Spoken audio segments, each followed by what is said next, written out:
আসসালামু আলাইকুম রহমতুল্লাহ। ভাই দেখুন, বৃষ্টি হইলে কেরা, এই যে দেখুন একটা কত বড় একটা কেরা। এই কেরাটার যদি আপনি সামনে আঘাত করেন, দেখবেন অটোমেটিক সে পিছনের দিকে চলে যাবে, পিছন ফিরে চলতে পারে। ভাই এই কেরাটা দেখছেন, এই যে এটা হলো তার মাথা। এই মাথার মধ্যে আপনি যদি আঘাত করেন, সে পিছন ফিরে চলতে পারে। দেখছেন, পিছনের দিকে যাচ্ছে। এই যে মাথার দিকে, এইটা হলো মাথা কালাটা।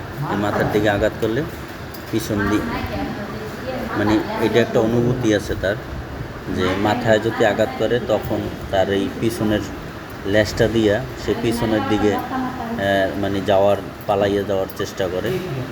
হ্যাঁ দেখছেন ভাই, এটা হলো বাস্তব। দেখছেন, এটা হলো কেরার একটা বৈশিষ্ট্য। দেখছেন ভাই, দেখেন মাথায় আঘাত করলে সে পিছন থেকে পালায় কীভাবে, দেখছেন। এই বৃষ্টি হইলেই কেরাগুলো বেশি দেখা যায়।